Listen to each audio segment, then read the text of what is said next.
What's the connection between horror director George Romero and Mr. Rogers? Yes, that Mr. Rogers. Let's find out.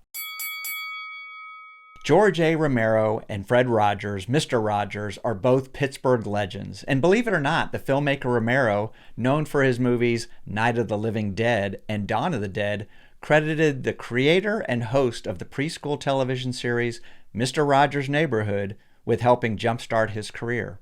Romero got his first job out of Carnegie Mellon as a cameraman and director, directing for Mr. Rogers' show taped at WQED in Pittsburgh. In this rarely seen 1994 talk and Q&A with George Romero, he talks about Mr. Rogers laying the foundation that helped make Pittsburgh a regional production hub, especially in the 70s, 80s, and 90s, where movies like The Deer Hunter, All the Right Moves, Flashdance, Hoffa, and The Silence of the Lambs were shot. Romero said then, "There's a community in Pittsburgh that started around the time I did, and we were just tenacious about wanting to work in this medium. Luckily, Pittsburgh had a very active PBS station, which was originating some programming, and I think Fred Rogers, Mr. Rogers, is responsible for a lot of the crew people that work in Pittsburgh, though he probably wouldn't admit it when he sees some of the movies out there today." Now let me set the stage for what brought Romero to Orlando for this talk. This was back at a time when Florida was trying to become Hollywood East. It was hoping to become what Atlanta is today, and for a hot minute, actually, I think about a decade, it looked like it was really going to work. I'll do a whole video on that eventually. I spent 5 years in LA, and after working on a couple productions as a 16mm operator and editor, I decided in 1987 to return to my hometown of Orlando, hoping to get on the ground floor of Hollywood East in 1988. In 1989, Disney Studios opened in Florida, and in 1990, Universal Studios Florida opened. On the Disney lot, the all-new Mickey Mouse Club featured young up-and-comers Britney Spears, Justin Timberlake, Ryan Gosling, and Christina Aguilera. On the Universal lot, Ron Howard shot Parenthood, starring Steve Martin and featuring a young Joaquin Phoenix. Nickelodeon Studios began shooting original programming at Universal. In 1990, Johnny Depp starred in Edward Scissorhands, shot in Tampa. Tom Cruise and Nicole Kidman shot Days of Thunder in Daytona Beach. Meryl Streep and Leonardo DiCaprio starred in Marvin's Room, which was shot in Melbourne, Florida. And Wesley Snipes shot Passenger 57 in Sanford, Florida. Lethal Weapon 3 blew up a building in downtown Orlando. And Adam Sandler shot Waterboy in various spots in Central Florida, including the football field at Stetson University and DeLand. As Central Florida was having its day in the sun from a production perspective, Valencia College started a program to help train people for this growing production industry. They hired Ralph Clementi from the University of Miami to help run the program. I was a student of Clementi's at Miami, and I remember he had a fondness for encouraging students to make films from footage that can be found around the building. He also had a fascination, if I remember correctly, for mysteries like the Bermuda Triangle, which back in the late 70s and early 80s, there seemed to be a bunch of documentaries and TV shows and maybe some movies about the Bermuda Triangle and that kind of thing. Clementi's star student at Miami was David Nutter, who went on to win an Emmy for directing an episode of Game of Thrones. He was by far the smartest student I knew in film school. And a couple of Clementi's Valencia students, Ben Rock and Greg Hale, were two of the 5 Orlando guys who made a little project called the Blair Witch Project. And Clementi was responsible for bringing Romero to Orlando to help direct a project called Jacaranda Joe. Gotta love that title. A short mockumentary about a skunk ape. Think Bigfoot. Ralph produced it, and Valencia students worked as a crew on the 17-minute film. While I didn't get on the film side of Hollywood East, I did do a workshop at Panavision with the DP of Jacaranda Joe. That and driving by Ernest Saves Christmas being shot at the Orlando Science Center was about as close as I got. But there were other quirky opportunities and doors that opened. One literally when I was doing a photo shoot at Rollins College in Winter Park, and Mr. Rogers appeared unexpectedly and opened a door for me while he was visiting his alma mater. I also happened to produce dozens of videos for a theologian named R.C. Sproul, who was based in Orlando and just happened to go to seminary with Fred Rogers in Pittsburgh. Working for R.C. was my introduction to editing on nonlinear editing equipment, the Avid at the time, and my first opportunity to direct multi-camera productions. And I got to work with some talented people, including Mike Murray, who would go on to be a director of photography for several seasons of Survivor. And while I never met George Romero, I did do a 3-day video shoot in Pittsburgh once with a cameraman named Zoot. Great name. Rich Dwyer, who not only worked on productions for Mr. Rogers, but on Romero's Night Riders and Creepshow. As they say in Orlando, it's a small world after all. Jacaranda Joe is now part of the archives at the University of Pittsburgh. This unedited talk and Q&A by Romero, Harvey Weinstein reference and all, is somewhat unstructured and shot in standard definition. Remember, it was taped in 1994, more than 30 years ago. But I think fans of Romero, indie filmmaking, and movies in general will find some nuggets in here. But my favorite part is around the 10-minute mark where Romero talks about 10 people in Pittsburgh who each pitched in $600 to jumpstart his first feature film. They bought some film. They already owned some equipment from a production company they had. They gathered some actors, bought some Goodwill clothes, and rented a farmhouse and shot for 2 weeks until they ran out of money. Then they edited what they had, and it helped them raise an additional $70,000 to finish making Night of the Living Dead. When Romero died in 2017, his film and directing career spanned 6 decades. I'm recording this on Halloween Day, and I hope you find this a treat. I've had a very strange career. I've avoided Hollywood. I grew up in New York and fled from there, and I'm not a sort of a Hollywood guy. I have to go out there and sort of do penance every once in a while and try to raise financing, but I actively avoid living out there and doing the Polo Lounge and all of that stuff. And I've been lucky enough to be able to build a career in the middle of the country, and still be able to get financing from the majors and bring it back home and make films there. I've made 17 pictures in Pittsburgh, Pennsylvania. And Pittsburgh, over the last several years, has become one of the places that studios go to shoot movies. I think if Pittsburgh is a good model, probably for Orlando to look at, because it started very slowly, and after a few sort of hits, the business just picked up, and the local talent pool there was strong enough to be able to say to outside producers, come here. We have caterers who know that 9 o'clock means 9 o'clock. And we have gaffers, grips, casting agencies, a great look, and eventually people did start to come in. And then the moment the first hit happens, and in Pittsburgh's case it was Flashdance, then all of a sudden Pittsburgh is an element. It's like, gee, who starred in that movie? Get me her, and who wrote that movie? Get me him. And where was that movie shot? Get me that. So all of a sudden people are saying, get me Pittsburgh. And the last couple of years, Pittsburgh's done, between $200 and $300 million a year in production. A lot of TV movies, probably 6 or 8 a year, and big features. Silence of the Lambs, Hoffa, Innocent Blood, Striking Distance, which is, I think, still in theaters now. Big stuff that's going into Pittsburgh to shoot. There's a community of people in Pittsburgh that started around the time that I did.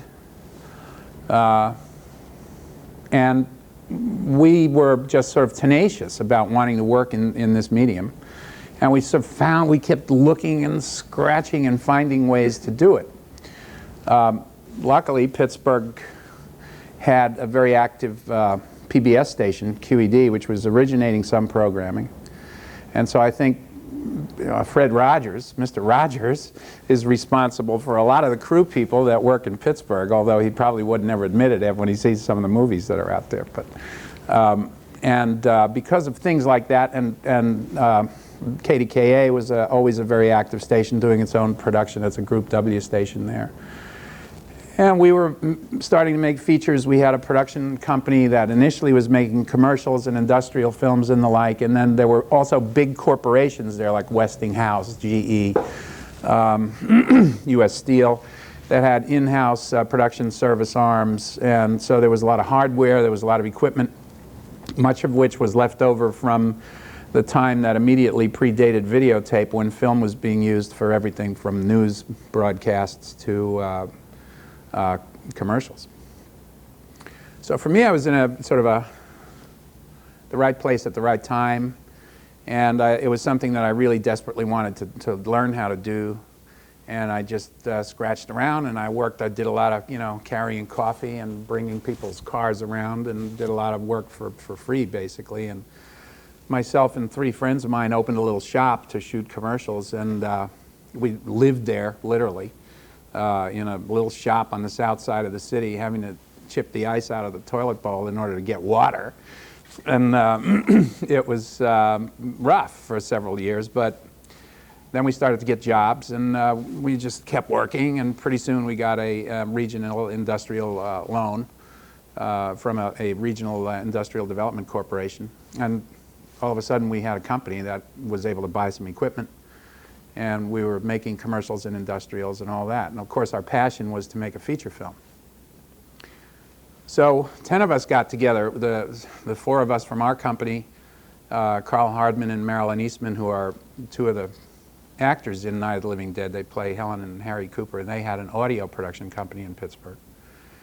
And another friend of ours was a lawyer, and another guy was 2 of the outside people were lighting guys, and they knew something about sound. We basically, 10 of us kicked in $600 a piece, bought a couple of cases of film, black and white, Tri-X, 35 millimeter plus X, and some Tri-X for the night stuff, negative, and rented that farmhouse. And we went around to all the Goodwill stores and got cans of paint and fixed it up and started to do it. And we shot for 2 weeks, and then had to break because we had no more money. But we got the footage, brought it home, and cut whatever sequences were complete enough to cut. And when we showed that to people, a couple of guys said, "Hey, it looks like you might actually be making a movie." And we said, "We told you that's what we were doing." And we were able to raise $5,000 here, $10,000 there. In the end, there were 26 people that had $70,000 invested in total. And that finished the film. And we owed, at that point, another $44,000 to people who we promised would be paid someday. And luckily they did get paid. The film didn't return a lot of money, but it certainly went out and made careers for all of the people that were involved in it who wanted to go on in the business. We chose a horror film after much discussion and much sort of wrestling with ourselves about what to do. And we had, one of our goals was to make something that somebody would show to people. And so there was a faction of us that argued that, well, just because it's an exploitation thing, or just because it's a horror film, that doesn't mean that it has no value. And I've found, and I think that there are people that work in this genre. It's not always true, but there are people working in this genre who love it and who are sincerely interested in using it, not just for its sort of surface roller coaster ride values, but for what you can say through all that.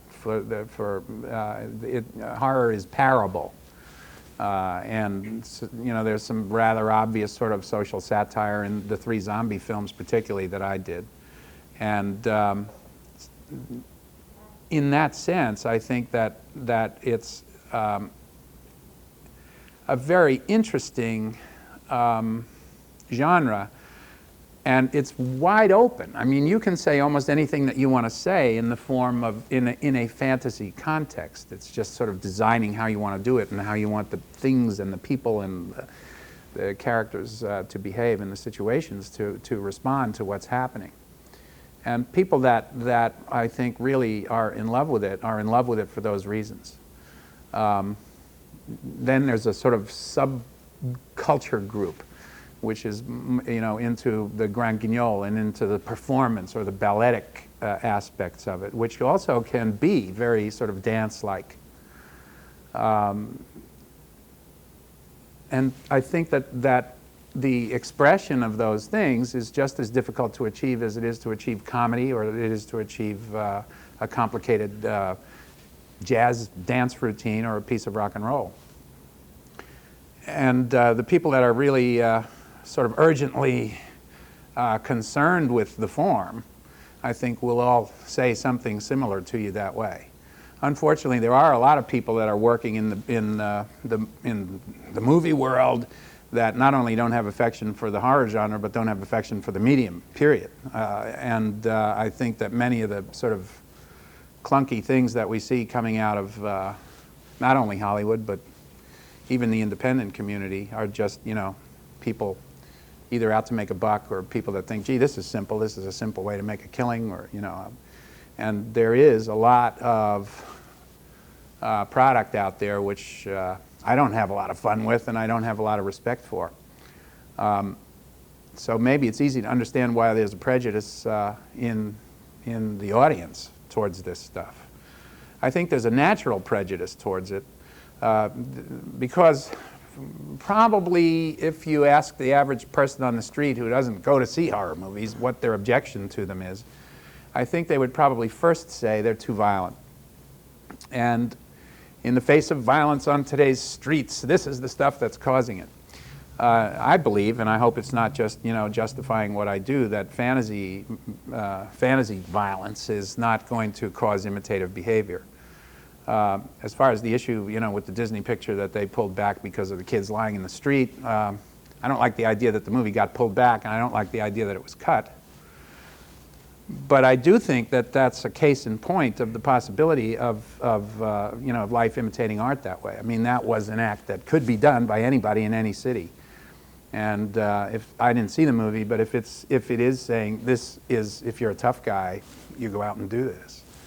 I think I can understand that there probably would be people that go out and do it. I mean, there are kids, in fact, and which worries me, that'll jump off a building after seeing Superman. I mean, I think there was someone that did that.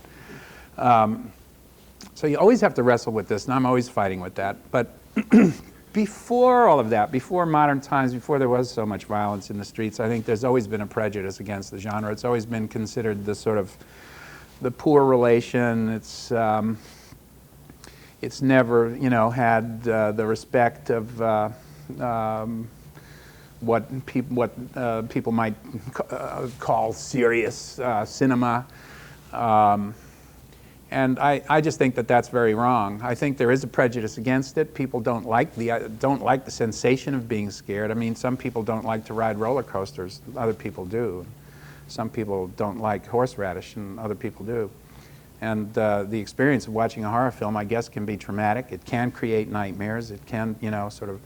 I've always enjoyed that, and I've always felt that as a sort of toward that as that it's a kind of a self-examining kind of a thing. Any involuntary emotion that comes out of you, whether it's a laugh or a tear or a startle, is something that says something to you about yourself. And what's happening in hopefully sometimes in a good horror piece is that it's evoking one of those emotions, and you say to yourself, gee, that got to me. Why? I mean, it's just like all the people that went to see The Exorcist and said, I'm really rattled by this. I enjoy sort of exploring those avenues. I love to go into the theater and watch the audience watch one of my movies. I mean, it's sort of like it's like getting the laughs, seeing people go boop. That's my idea of a good laugh. But aside from all of that, on the subject of prejudice, I think it's very hard to define. I think it's just always been considered childish, something, you know, kid stuff. There are no ghosts, no goblins. Let's be realistic. I'm not going to be affected by that. Yet it's strange. People will go to see Silence of the Lambs and take it very seriously and get affected by it. And the bottom line is it's a horror movie, really. So is Jaws, I think.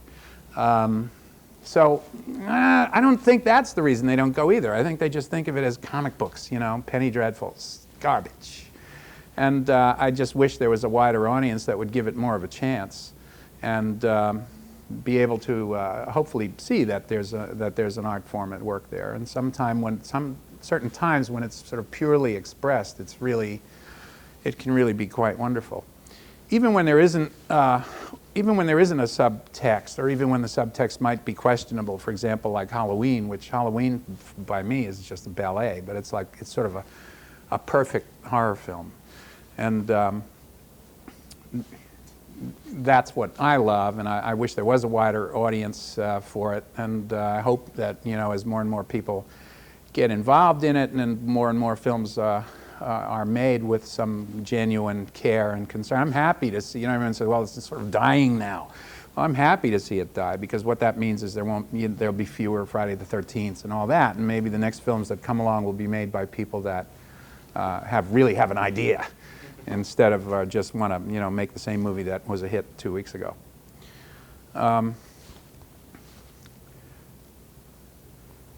I'd like to just answer questions from all of you folks rather than keep droning on here. So maybe I'll just open it up for questions. When do we have a time frame here, folks? No? Hello? I guess not. All right. Anyone? Oh, great. Okay. Good.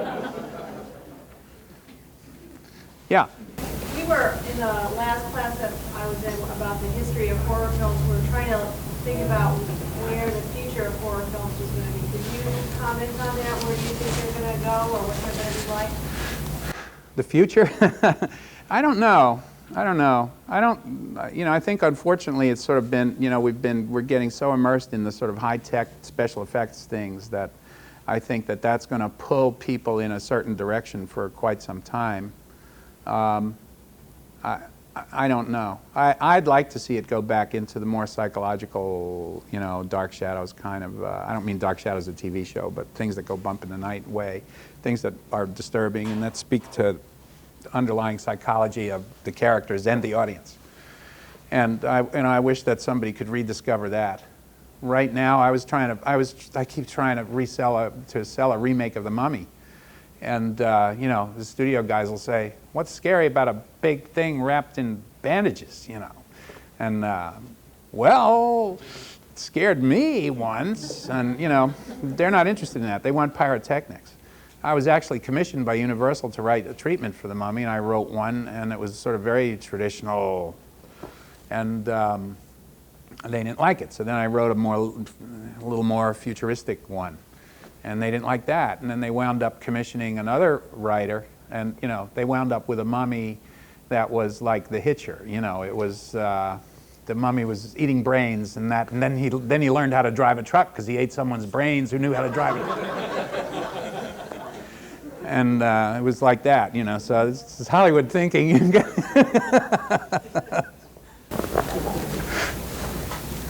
Yeah. What did you think of Dracula, since they used a little bit of black humor and they had a lot of effects, but they also had genuine creep story to it? Yeah, they did, but well, they had some genuine creep, but I don't know about story.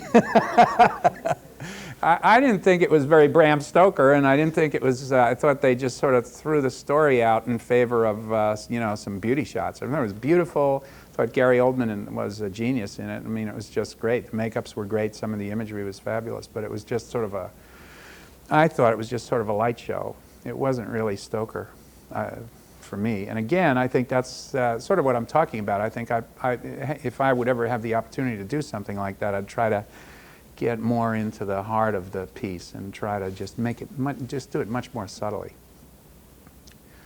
You know, in that sense, the original Lugosi one, as much as you might laugh at it and laugh at the stylization of it and everything else, I mean, that's got some that really has, you know, something dead is alive in there, you know. It's like... They didn't allow themselves for a sequel, though. I thought that was interesting. Yeah, well, they're going to do Frankenstein now. They are, well, I guess, I heard someone, I guess Coppola's not directing that, though, right? Does anyone know about that one?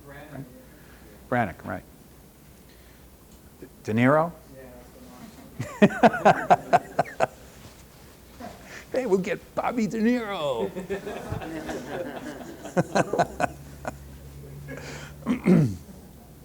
Yes? Can I get your opinion of Chainsaw Massacre 2? When you saw it? Yeah, I did see it. What did you think about the style of that type of horror and the comedy that was incorporated in? Well, I always liked the humor. Again, I just thought it was, you know, it was just sort of, it was a ride, you know. To me, that was like, a fun ride. You know, it's like going across the street, you know, and experiencing a lot of different sensations that aren't strung together and don't have to necessarily be strung together by a coherent kind of a storyline. I mean, I thought it was big fun. I thought some of the actors were great, and again, some of the visuals were great. I guess I'm just not quite that, you know, MTV about it or something. You know, I much prefer, you know, a more linear kind of thing. Savini worked on that, I think. Was that the one, or did he do 3? He did 2. Two. I really liked that. I was just curious. Oh, well, no, I mean, I know a lot of people that like it. And I know a lot of people that worked in it were really serious about it. The guy, oh God, what's his name? Bill. Or the guy that had the silver plate in his head was in the remake of Night. Oh, yeah. And he had good stories to tell about the making of it. Yeah. Can you take us through what happened with your first film after it was completed? Who you sold it to, or what rights you gave away? How much you got for them?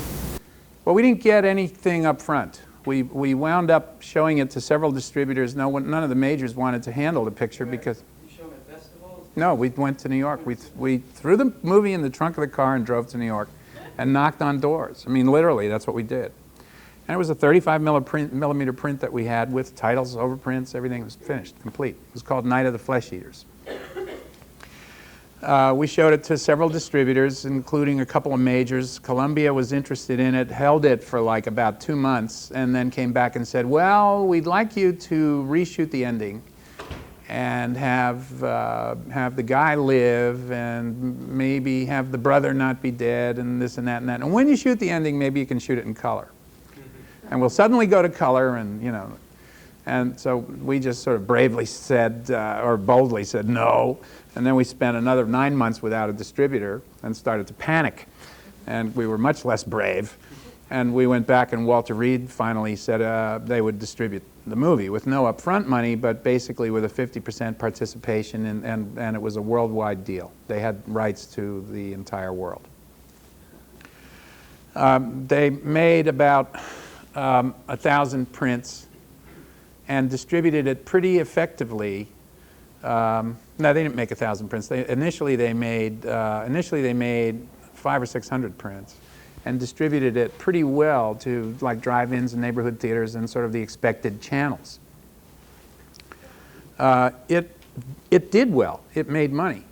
And most of the money that was returned to us came out of that initial release. Then all of a sudden it dried up. I mean, there was no more money coming back from them. And what in fact was happening is they were getting into some financial trouble. And we started to chase them. A couple of other people that had pictures with them started to chase them for accurate returns and accountings and all that. At that point, we had gotten back about $300,000. So we paid off our bills, everybody got their money back, and we had a little profit. And we were feeling pretty good. And we thought, there's still a future here, because it hasn't gone to Europe yet or anything else. Well, that was the last nickel that we saw for years, because they just stopped delivering accounting statements. It was just the typical story that you hear. We wound up chasing them in court. We wound up winning a $3 million settlement, and then they just stopped showing up. They actually resorted to not showing up in court. And since it was a corporate entity, there was nothing that we could do about it. We had them in contempt of court for, I don't know, a year and a half, something like that. And nobody would show up. And so, at that point, there's nothing you can do except go and beat someone up, But we weren't even sure who we should beat up. So this kept going on. In the meantime, somewhere way before that, the film got discovered, by the French, first of all.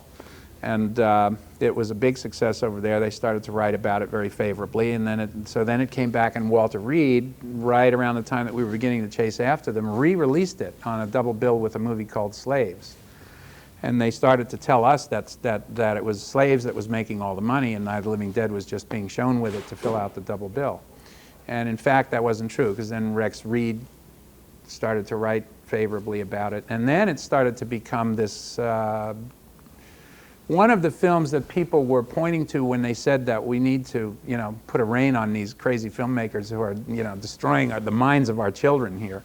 And it was one of 3 films that used to get talked about a lot when people were pleading for some sort of rating system or some sort of control. And, of course, that just made it a more valuable commodity in a certain sense. And then it started to go into midnight screenings.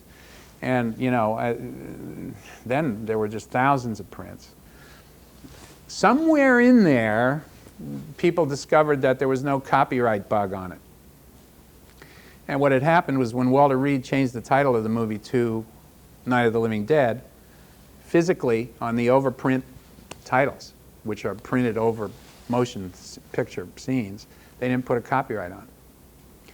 And so now all of a sudden we had pirates and everybody, making copies of it, releasing it on video, doing everything with it. We didn't have money. We couldn't really fight them. Each case, the lawyers want, $50,000, $60,000, $70,000 to just chase after it. So we just really sort of lost control of it, completely lost control of it. Here and there, we'd make a little bit of money because somebody wanted an authorized version or somebody wanted us to shoot a little video piece to put on the head of it or whatever.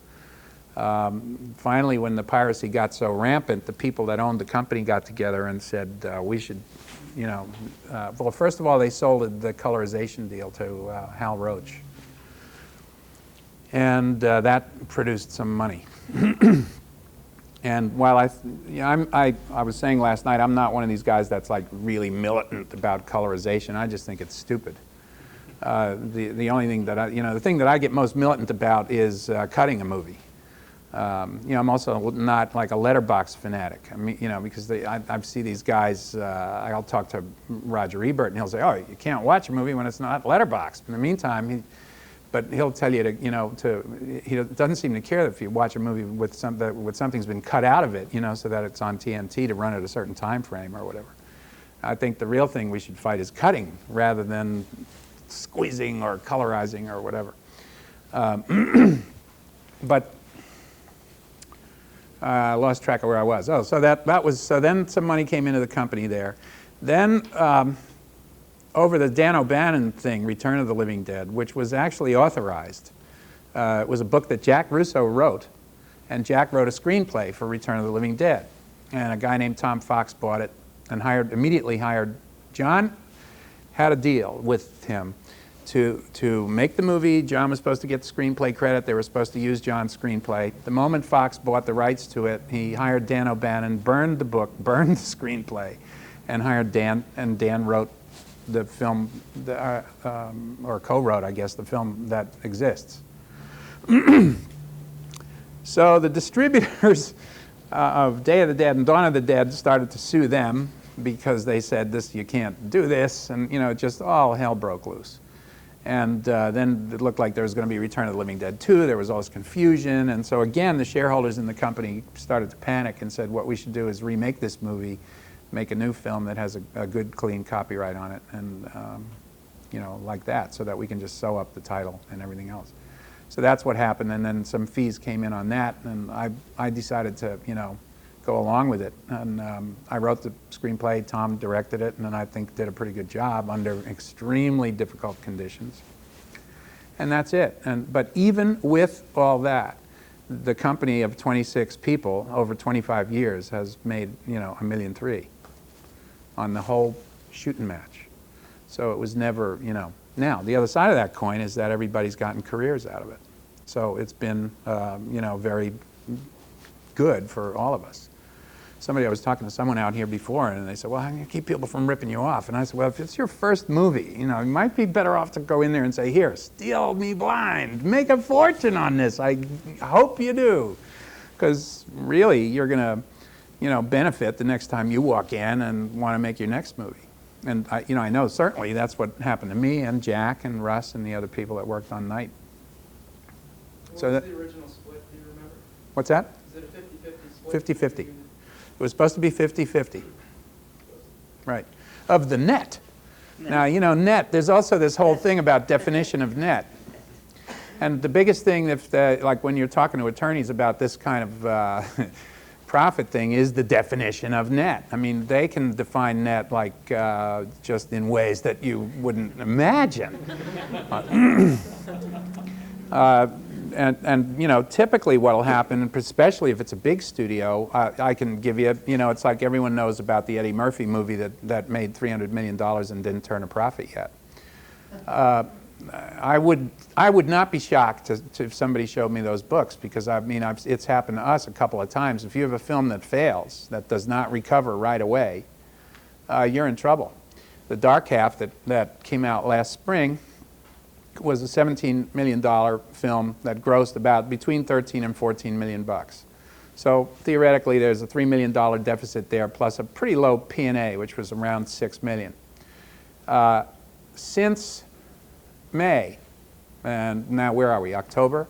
All of a sudden the deficit is up to 36 million and climbing at the rate of about $14 million a month.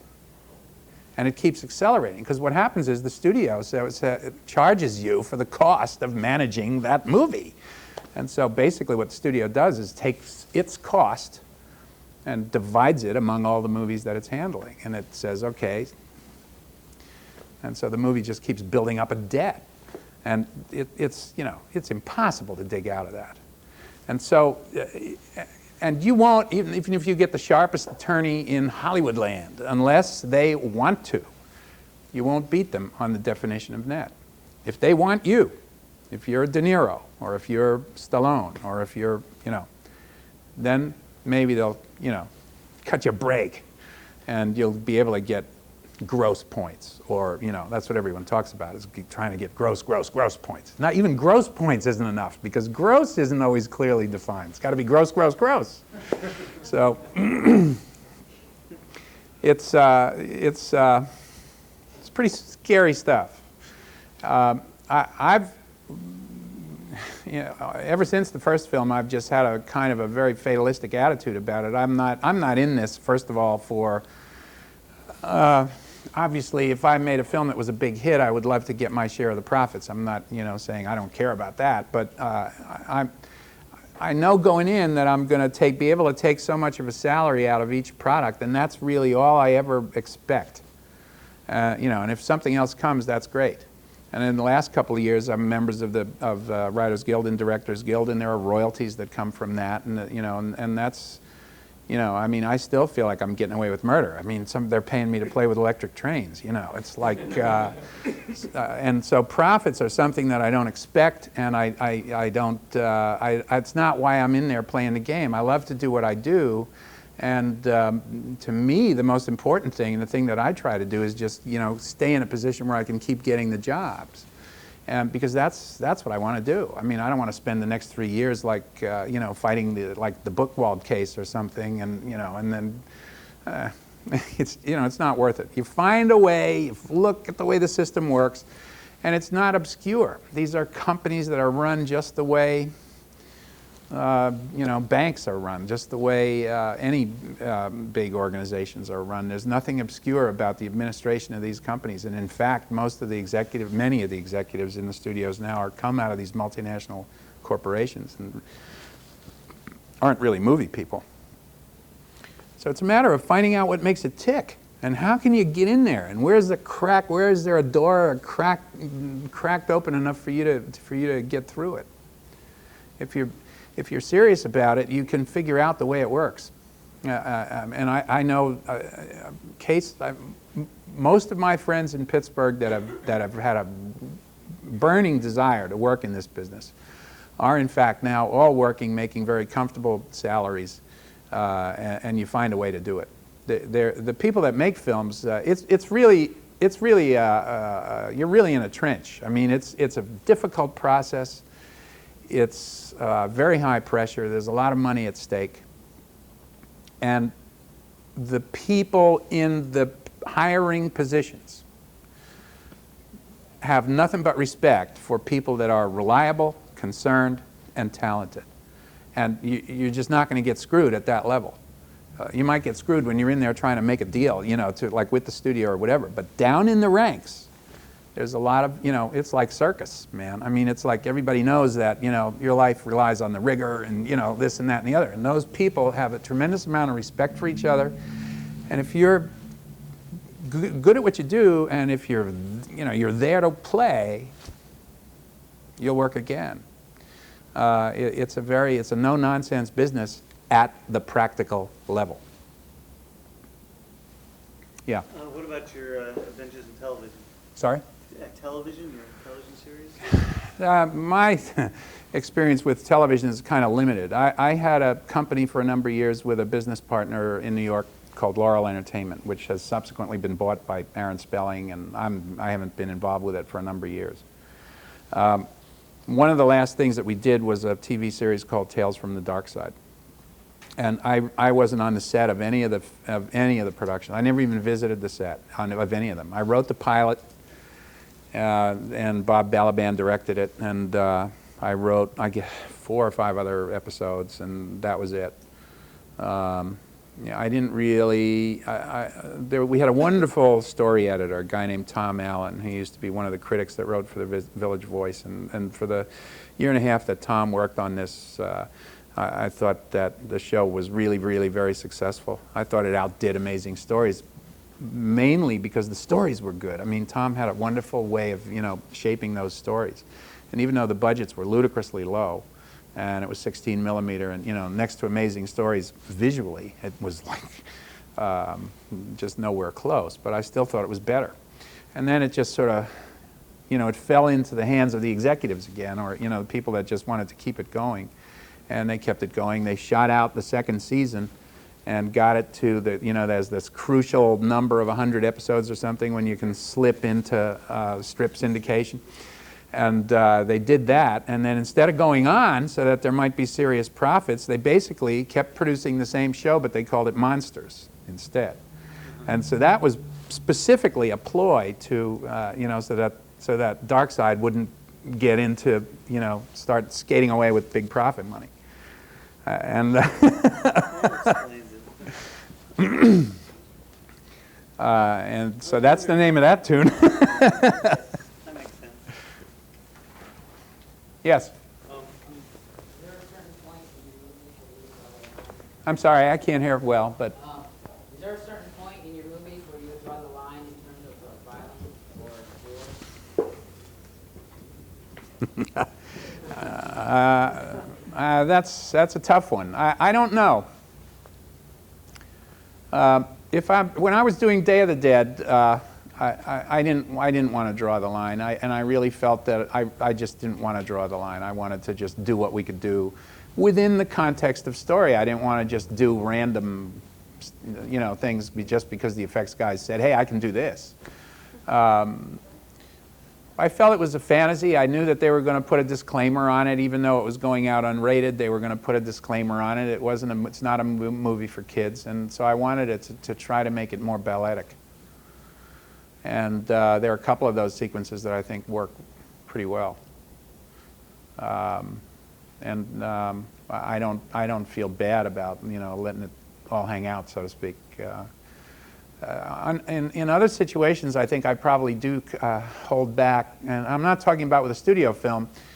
You have no choice. In the case of The Dark Half, I don't make that call. When you go in, usually before you even start to shoot, there's a contract that is most often going to say that you're going to deliver an R-rated picture. And sometimes you have to fight for that. They'll say you're going to deliver a PG-13. And I've actually had attorneys have to argue because I'll sign on to do a script. And Dark Half was one of those situations where I've signed on to do a script which was clearly R-rated. I mean, you could read the script and understand that it was going to be R-rated. Even forget the blood scenes, there was language in it that was going to R-rate it. But they wanted me to sign a contract to agree to deliver a PG-13. And I said, this is not a PG-13 movie. Let's change the script. And I had to fight that literally for about 5 weeks. And so they said, okay, fine, and they let me change it to an R. But nobody is going to sink serious money, at least not right in this climate today, into a film that's going to be X-rated or have to go out unrated. So in a certain sense, that question is, out of my hands. It's academic. If I were to go back and make another zombie film, I would probably want to drop back the budget again and have the freedom to be able to, do some really, some good old Grand Guignol, But perforce, you have to work with within the confines of a budget, of a much, much smaller budget in order to do that. Yeah. What do you think of Raimi's work, Evil Dead 2? I really like Sam's work a lot. I mean, What was that role? yeah, I think a lot so. I think they're just really, it's real solid, real good straight ahead stuff. Yeah, hi. What would be within the realm of a low-budget film you've worked with as far as dollar-wise? And then how would you go about raising the capital today? Well, today I would probably have an easier time just because I have a reputation. So it's even hard for me to speak to that. I mean, I don't have to call my uncle anymore. I can, and it's sort of my ace in the hole, if you will. I keep saying to myself, well, if I walk in and say, look, I'll make this, I mean, my presence, even though I'm no big deal, but my name on it will ensure that it'll get a certain amount of sales in video and all that, so that if I could make a film for under $1 million, I think it's probably guaranteed that the producers may not get their money back, but a distributor certainly would, and would probably risk the money themselves to make it. Because of being in that position, I haven't really had to keep an ear to the tracks and find out who's got the money and who's the gopher, who's the guy that so-and-so is going to take a chance. But I think it's finding those people. You can call my uncle, right? Someone asked me last night for his phone number. It really is finding who are the gophers. I mean, there was a guy in Pittsburgh who was a big insurance man, who was an art collector, and a guy that just, supported the arts and gave money to universities and stuff like that. And he was a big supporter of ours over the first 3 or 4 films. And that didn't mean a lot of money, but he was, he was a rich guy that was willing to take the occasional $25,000 flyer.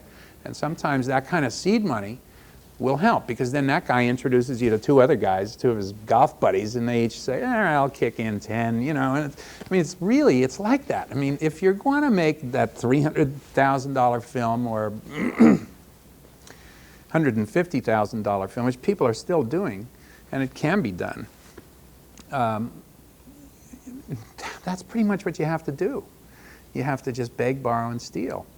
And do everything you can and find out, if there are any of those people that might be willing to take a flyer on you. We were talking about this earlier. Somebody's going to have to trust you at some level. The questions they're going to most want to know is, are you going to finish this movie, number one, and is somebody going to show it when you finish it? And those are almost impossible questions to answer. I can't guarantee that I'm going to finish a movie. I've got a completion bonder that does that for me. And I can't guarantee that somebody's going to show it. There's a lot of big films that get made that get stuck on the shelf. So, in a certain sense, those questions are unreasonable questions, and the people that ask them, I think, realize that. In the end, you're drilling oil wells. And somebody's going to take a flyer on you or not, based on trust, based on knowing you, based on previous work, based on something you can show them that excites them, whatever it is. That's really all you can do. Now, if you have a wonderful, there's lightning strikes. I know people that have gone in with a first script and shown it to, TriStar, and TriStar gives them $500,000 for it. That does happen. So I certainly wouldn't say stay away from that. I mean, if you have an idea that you think is so fresh that somebody might pop to it, that happens a lot. And I can say this, that studios are very, very interested in young talent. They're very, very, they don't want gray hair walking into the office. They'd rather have, somebody with, somebody that they think can communicate with the youth market, And so, you can sometimes do that. It's a matter of having faith in yourself, and it's a matter of just don't knock on any door. I mean, don't be afraid to. And people will make themselves accessible to you at some level.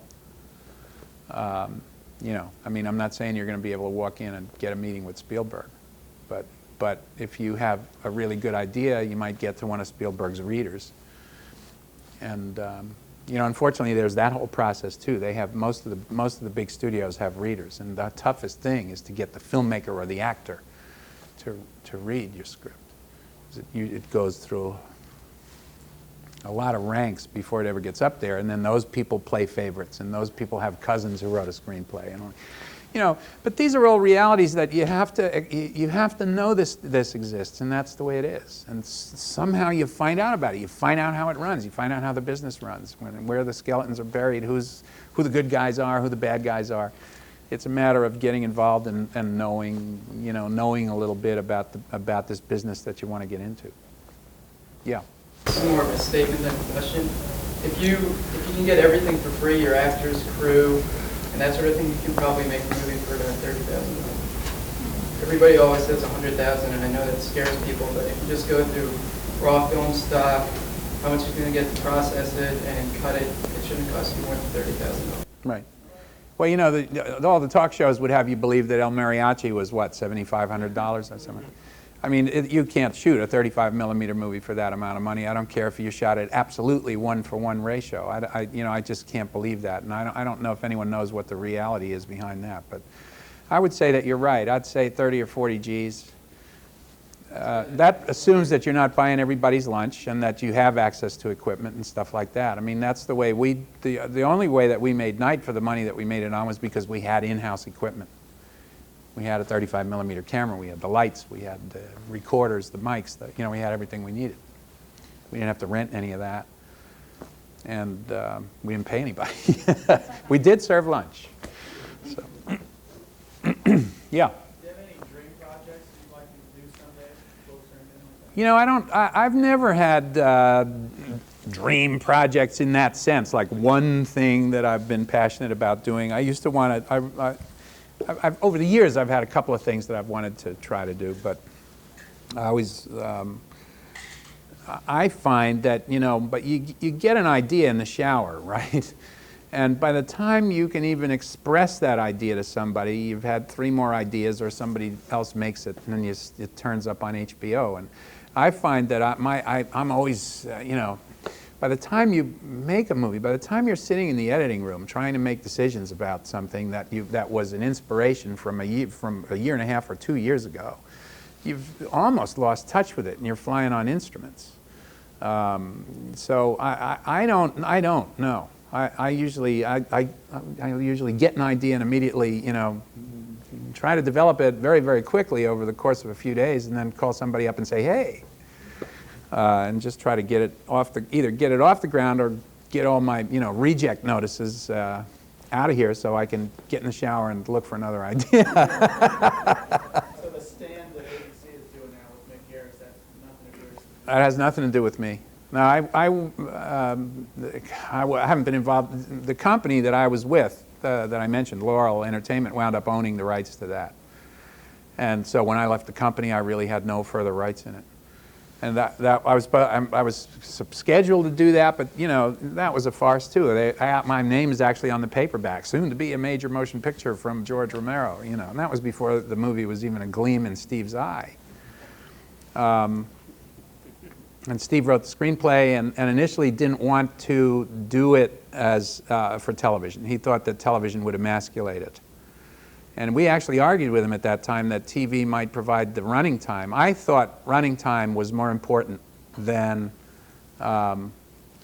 language and what you could do with the gore in that film, because that film you could do some very elegant effects work with the magic and so forth without getting very bloody.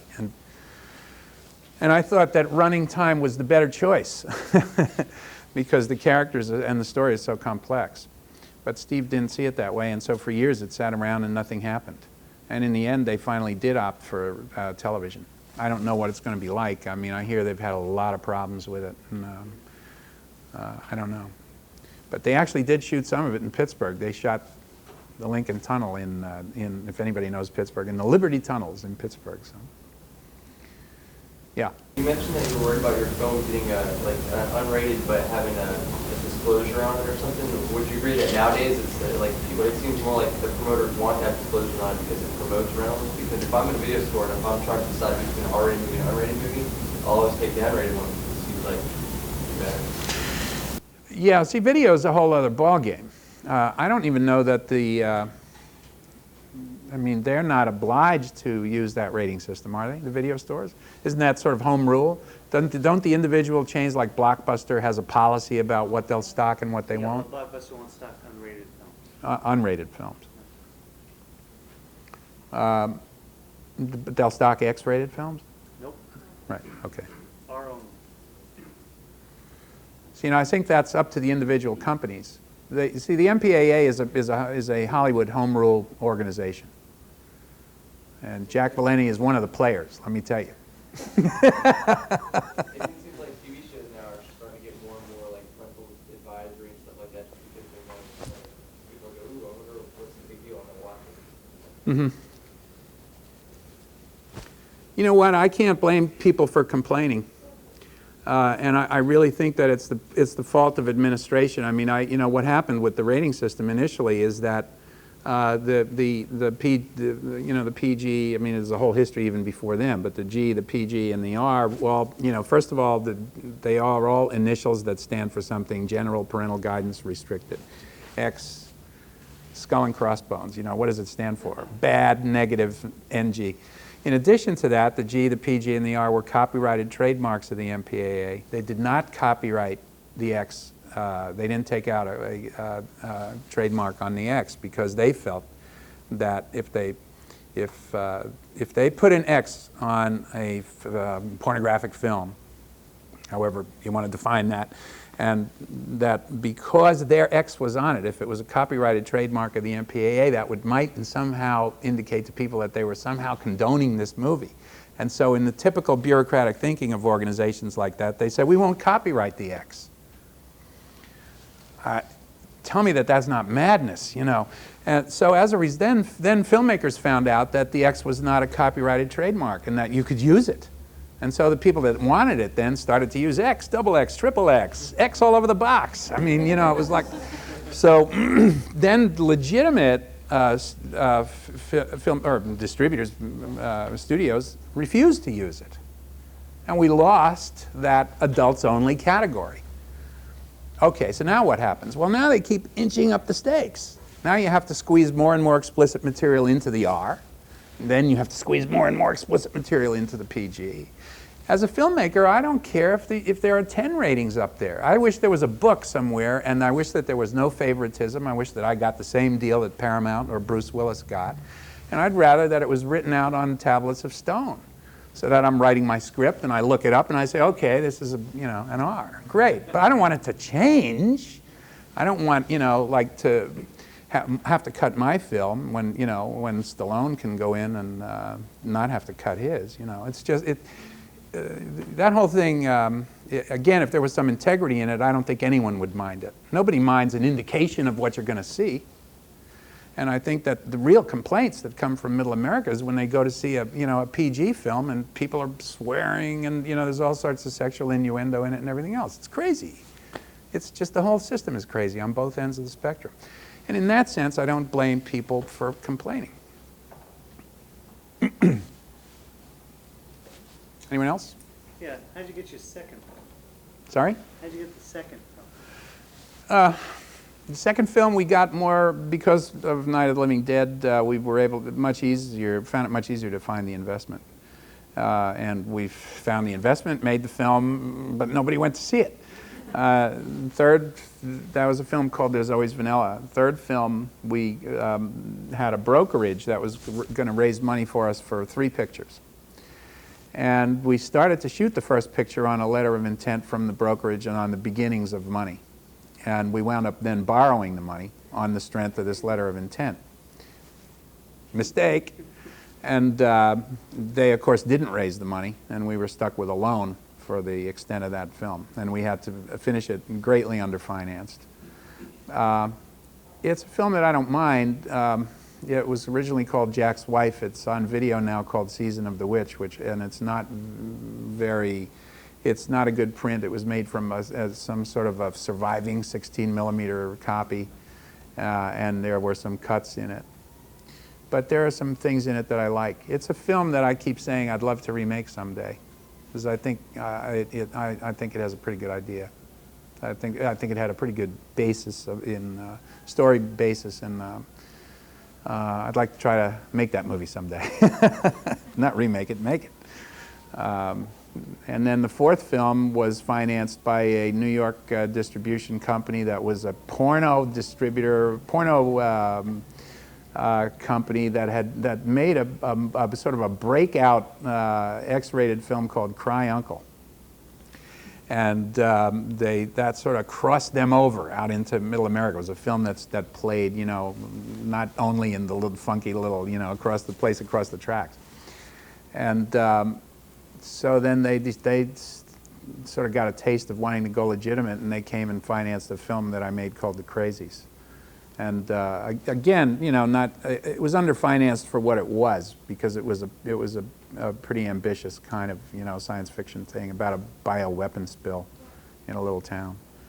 And, you know, they didn't have the strength to distribute it well. In the end, both of those films wound up making money. Again, not returning money to anybody, but they both wound up making a little bit of dough. And they are available on video. There's Always Vanilla is the only one of my films that's not out there somewhere. What was that about? It was a little romantic comedy based on, or not based on, but sort of inspired by, you know, Goodbye Columbus and the stuff that Larry Pierce was doing. And all we said, you know, we would sort of adamantly wanted to not be defined as just horror guys. So we wanted to sort of go way the other way. And a friend of ours had a script which he had written for an actor as a screen test piece. It was a 20-minute thing. And we actually shot it on black and white for him as a screen test thing. And then he expanded the script, and that's what became that film. And it was just really never went anywhere.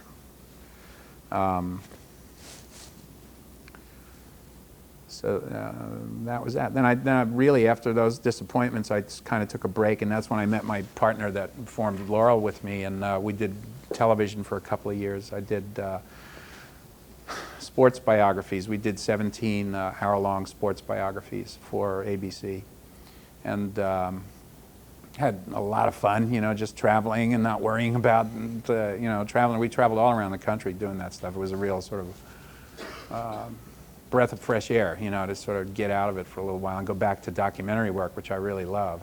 Wish there was, I'd love to do that. So that's, to me, is a very personal kind of filmmaking, and the most like writing. And then we made Martin, and the other films after that were all done much more formally and with you know, traditional sources of financing. And yeah. Are you a collector of any type of horror film memorabilia, or if not, do you collect anything? Are you obsessed with, like, you know, the one you made, like, what kind of stuff do you buy?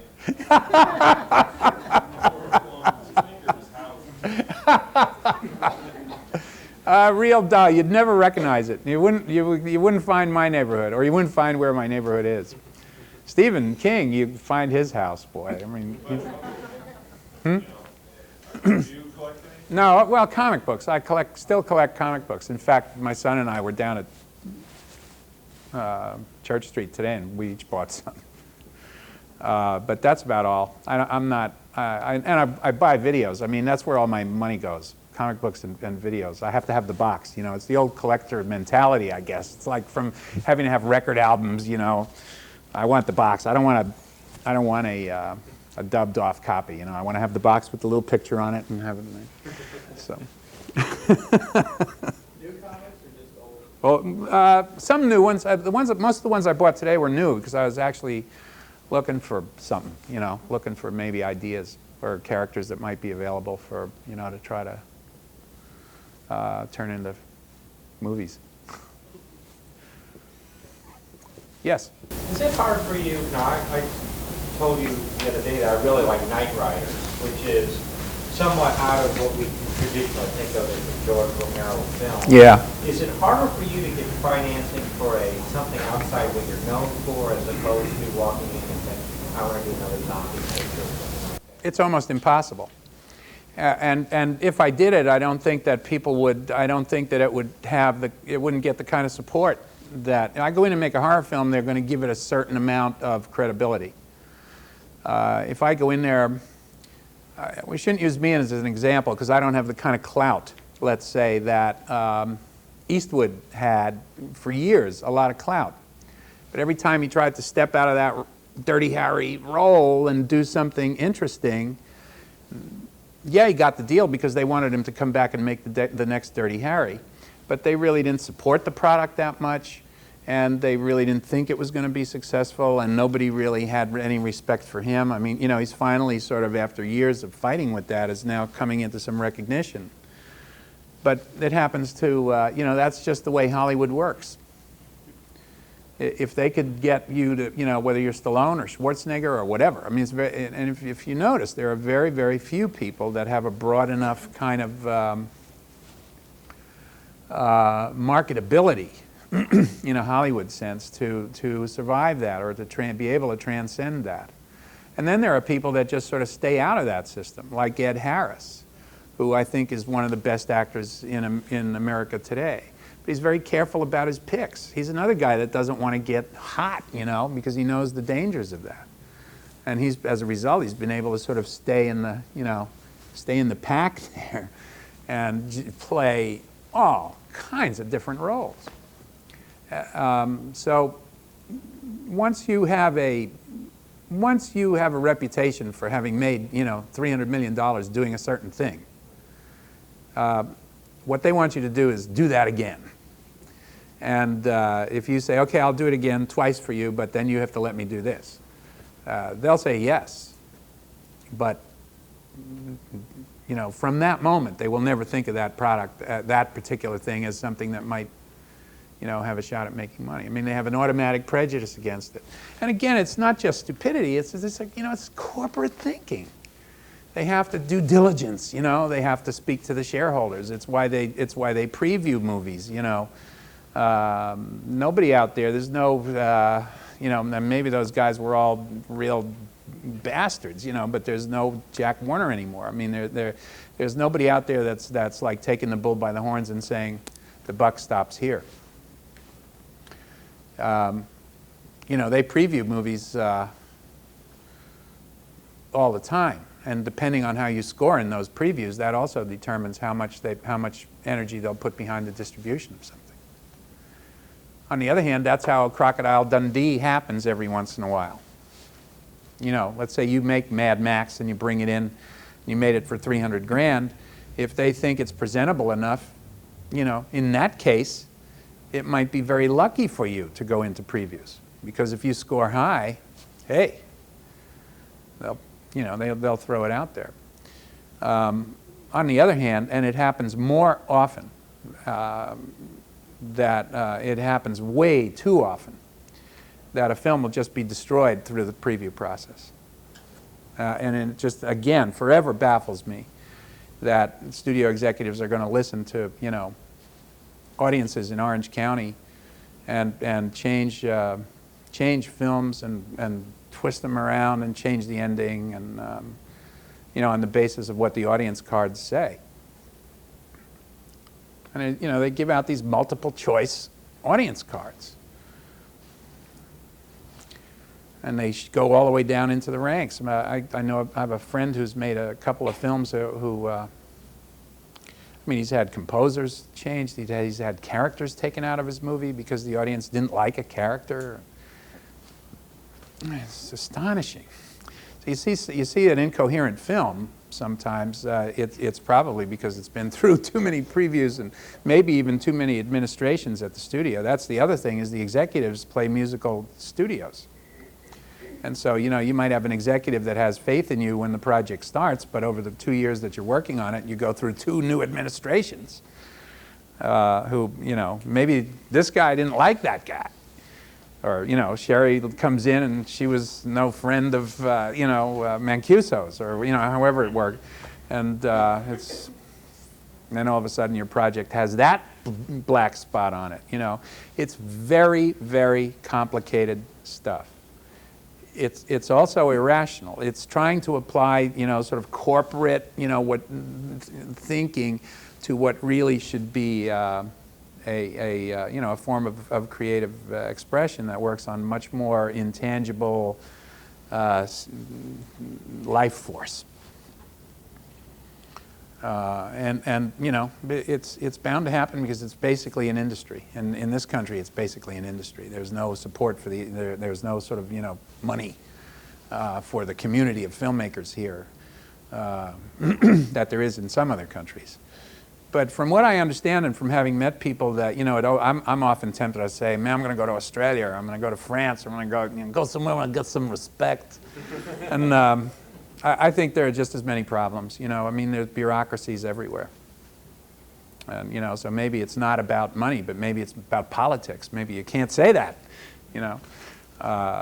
You know, it's all a matter of fighting through it and deciding when to draw the line and when to say no, when to walk away, and all that. And I know it's very hard for aspiring filmmakers who are trying to get to the, you know, get to the point of making their first film to even think in those terms.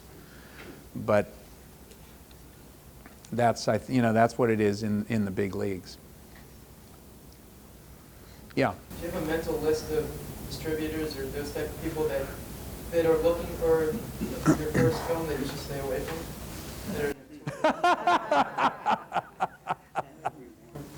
Dino De Laurentiis. Get him on the phone, I'll say that to him. No, he's the sort of the real bandito, you know. He's the guy that everyone, you know, people do say it to his face, and he laughs. But it's like,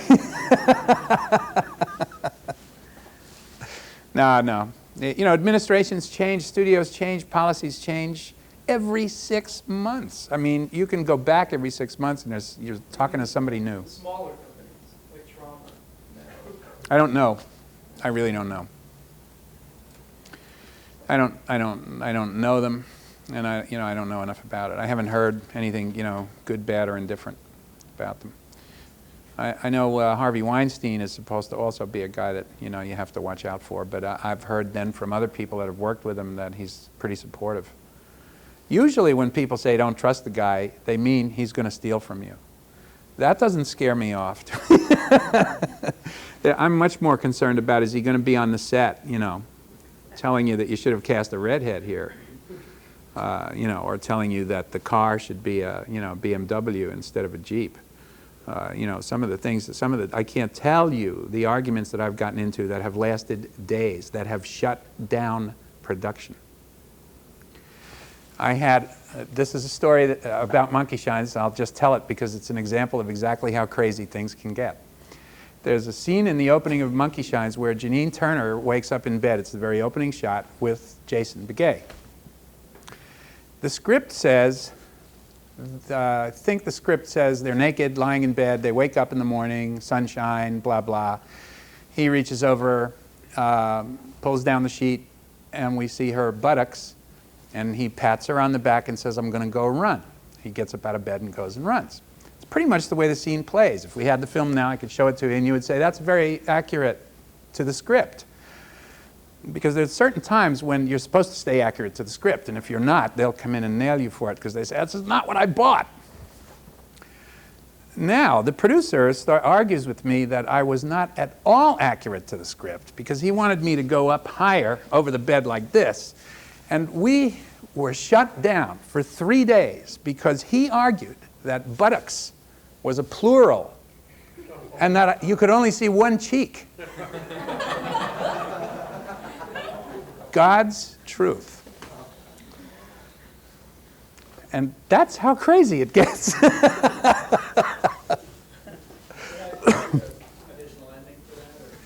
That was a preview thing. That was because of previews. People said they didn't like the ending. I believe what they didn't like about the ending was the fact that the guy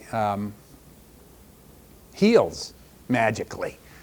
That was a prerequisite of making the film. They said, you know, the guy, you know, you can't, gotta have a happy ending here. This guy can't go on through life being in a wheelchair.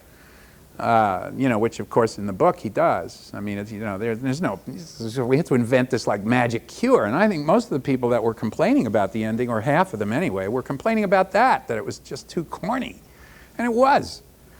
And, but they interpreted it the way they wanted to interpret it, which was that they wanted to take the subplot out about the dean. We had the dean of the school having acquired the serum and had the monkeys now, and you know, who knew what evil he might do. And it ended on that dark note, and they wanted to change that. And that's what we changed. And then they wanted one more jump. They wanted Carrie. You know, this is what you hear every time you make a horror film. The execs are going to sit there and say, you know, we're going to have a Carrie ending, right? I mean, this is just like in The Player, right? It's, you know, and so then they wanted that one more jump. And so we just kicked around a lot of ideas and came up with the idea of the monkey out of the back. And this is after they were actually arguing. The last shot of the film has the van driving away from camera, and they were saying, well, maybe we could optically, video go in there and we can have the monkey jump up in the window of the van. And we're going, well, what's that supposed to say? I mean, that the monkey's still there? Is it, you know, the monkey's dead? What, you know, no, wouldn't that be great? The monkey jumps up in the back of the van. So, you know, I mean, you really are very often dealing with people that are, you know, they don't think of the film as a whole. They don't, you know, they're not, you're not going to get, there are not very many people. And, you know, you can't paint everyone with the same brush. There are a hell of a lot of production executives, story people that are very good and very dedicated and all that. Otherwise, nothing would happen. And most of the good ones you find, and I tell you this, usually when you find somebody in this business that you like, they'll be fighters. They will have learned what makes it tick, and they'll know how to do the open-end running, or the open, you know, or the, you know, the okey-doking and the open field running to get stuff through and get through the system. It's because it's a very, very tough system when you get up into those ranks. You know, I know we're talking about what happens in Hollywood here most of the time, and we really should probably be talking about more about the, you know, the beginnings of things and getting started. But and all I would say about that is that just, you know, get around production as much as you can, do as much of it as you can, and if you can possibly make your own film either through school or whatever, make as much of your own film as you can. You know, and try to scrape the money together, and just stay as true to your ideals as possible. You know, going in, if you go in with the most strength and the most confidence in yourself, is the best way to see things for what they are, and not be seduced by something, you know, by false ideals, or not false ideals, but a false expectations of what lies in wait for you out there, you know, when you become a pro. Because it's really a lot like any other biz. Yeah. Have you ever had any experience with the four-wall distribution system? Not much. I knew people. I was very intrigued and interested by it because I thought, gee, this may be a way to do it. And I used to know those guys out in Utah, the guys that were, or I didn't know them, but I went out there to look around at how they did it. But they too were using computers, and you know, they were trying to figure out what people would want to buy and all that. And I don't know. I really actually don't know if that can work anymore today, because the screens today are all, they're big companies. You know, there are very few mom and pop theaters around anymore.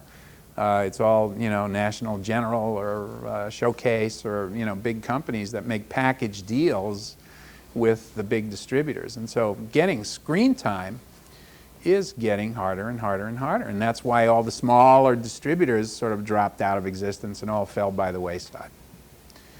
And, you know, initially I had a tremendous amount of hope for video and cable and all that, but it seems as though, you know, even though cable's, I don't know, it seems as though cable will probably also,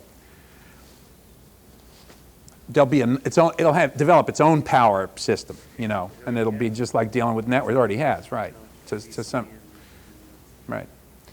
And, you know, so, you know, I don't think any of that's going to change. There obviously is going to be a tremendous demand for product. I mean, it's amazing to me that the cable systems are even surviving with as much sort of replay and repetition and everything that there is. I mean, you know, sooner or later somebody's going to have to fill that air with something new and fresh. But you know, hopefully, if maybe it'll be like the record business, where, you know, it's the big stuff will keep it alive, and, you know, because you've got the equipment, you can, you know, press a little Mozart every once in a while, you know. Yeah. You were at Valencia yesterday. What do you think of the colleges now, the way that filmmaking is taught now compared to when we started? Oh, it's just, there's no comparison. I mean, it's so exciting to be able to get your hands on equipment and be able to actually do the stuff. When I was in school, I never saw a camera. I never saw a synchronizer. I didn't know how you synchronized sound with picture. You know, there was just no access to that stuff. In those days, the equipment was much bigger, and it was, you know, it was, there wasn't a lot of need for it, you know, on a smaller scale. Now that, you know, now it's wonderful. I mean, it's a fantastic opportunity to really get your hands on the stuff and actually, you know, aspire and in some cases actually be able to make your own film. It's also a great way to learn what a collaborative process this is, and learn how to work with other people, which is probably the most difficult job in the whole process as you move on. It's really, you know, it's an orchestra.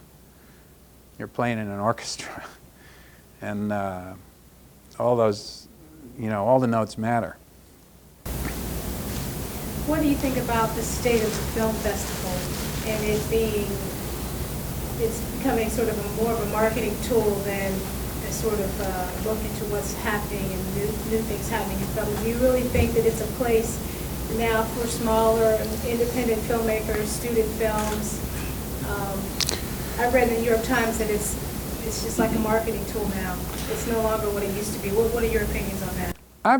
Some of the big festivals obviously have become marketing tools. Cannes is, you know, I mean, the Terrace of the Carlton at Cannes, every executive in Hollywood is going to be there during that 2-week period. But the smaller festivals, some of them are really quite dedicated. I mean, you know, it's a matter of, again, finding the ones. I think, you know, some of them have become sort of celebrity, you know, a place to go ski, a place to go whatever, and others have become marketing tools, but they're only marketing tools for smaller, for difficult product. If a company has a film that they, like a major will never put, a film that they expect to make big money, they will keep it away from film festivals because they think, again, this corporate thinking, that they're two different things. You know, if you're successful on the festival circuit, you can't be commercial.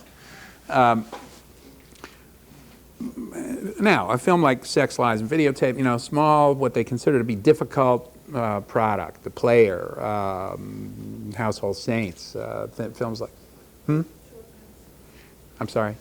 Shortcuts, yeah. Yes, then they will try to get in, you know, and they'll try to get in the power festivals first, you know, like New York, Venice, Cannes, things like that. The small festivals, by and large, are usually run by pretty dedicated people, unless they happen to be in a wonderfully glamorous place like Telluride or Avoyelles, and you know, then it's something else. Then it's a reason to go there, you know, and hang, which ain't bad either. So if you get invited, by all means, go.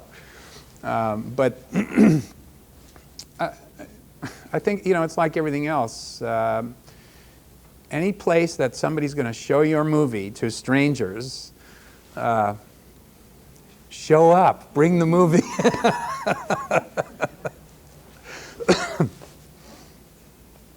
Time?